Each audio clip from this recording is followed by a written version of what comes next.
is a role that is to be played there. Actually there were fears of German U-boats and whatnot that made it much easier for the US to take over Caribbean islands and make them outposts. But I can't speak to anything really specific, so I apologize for that.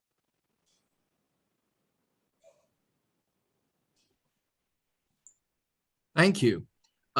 We have more things typed in the chat. Professor Mark Lewis has, for example, typed in the link to an essay online which addresses the question of Puerto Ricans fighting in US forces in World War I. We also have another question from Professor Smith-Peter. She writes, "Thanks for the talk, Carlos. Could you share with us the process of how you became a public historian? How has your research intersected with your public history work?" Well, the process was a long one. Like this research that I did was kind of in the process of me possibly wanting to become an academic. But at one point I decided that may not have been for me. And that's how I discovered the public history program at CSI. But I've noticed in transitioning, there are some really interesting intersections that I wouldn't have really noticed earlier. Like, for example, being a public historian not only means communicating things to the public, but it also means viewing the world around you a little differently. One of the things that was really helpful and instrumental in my development career-wise was the analysis of material culture, which is not something that I necessarily thought about. Historians would deal with books, we deal with primary sources and the like, and that's great. We can glean a lot of things from that, but material culture has its own stories to tell too. And I'll give an example.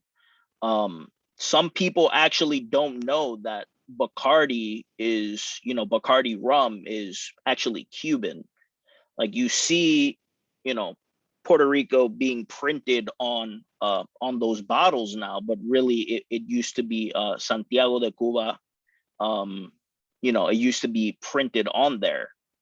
And it was during the Cuban Revolution, once Fidel took power and took reign of public lands, that Bacardi made its way onto Puerto Rico.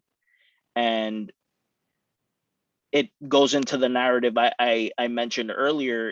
It became a symbol of that capitalist transformation. It became a part of the narratives of Pina Colada and people enjoying their vacations, and you start seeing Bacardi rum bottles and advertisements in Puerto Rico being at the forefront of that.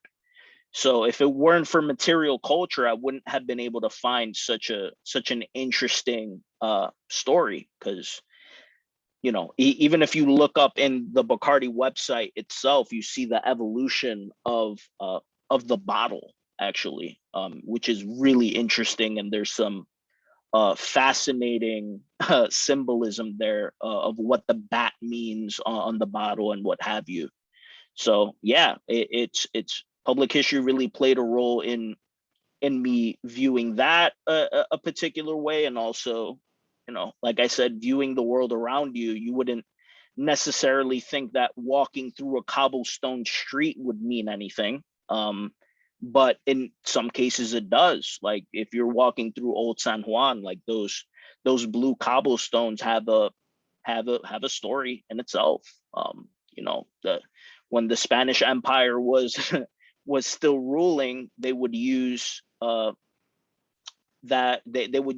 blue gravel as ballast, and ballast is basically used to balance the weight on a ship on their way from Spain to Puerto Rico. And they would just kind of discharge the ballast on the island and take whatever goods that they wanted to take from the island, which kind of serves as a symbol for colonialism itself, of we're taking everything and we're leaving you with pretty much nothing, just useless gravel. But in the end, you know, that ballast was used to create those cobblestone streets that we see today.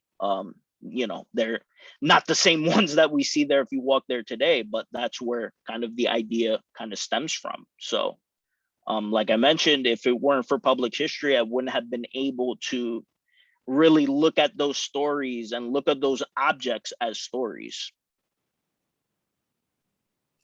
Carlos, building on what you were just saying about material culture, could you tell us more about the historical sources for this lecture? I mean, it's clear from your talk you're covering a wide range of materials, literature, historical sources, archives.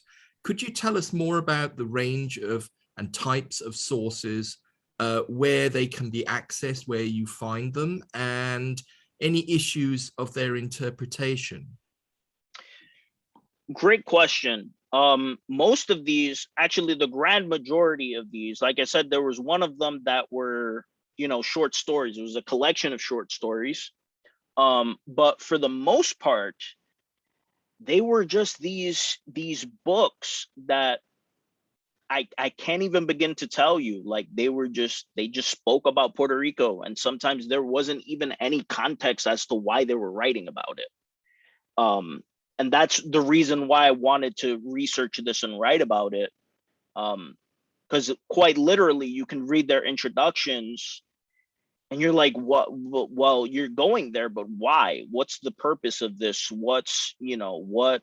Like it didn't make sense to me in the moment. And if anyone's interested, I'd be happy to you know, email you the list of the work cited, because most of that stuff is accessible on, you know, at a library. Like it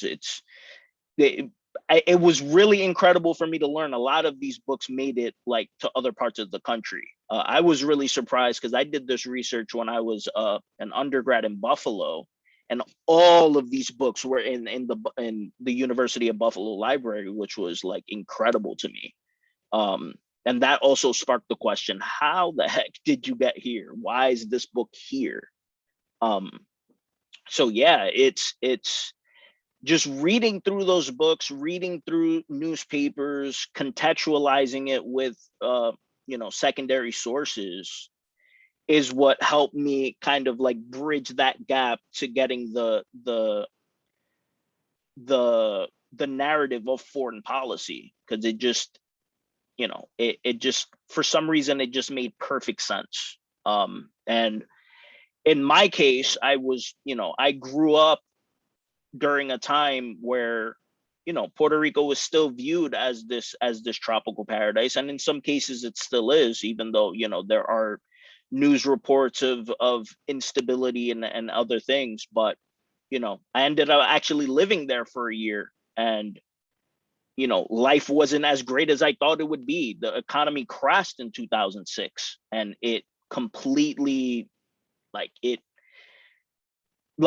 school ended for me in March because there was no money to pay teachers. Like it was incredible.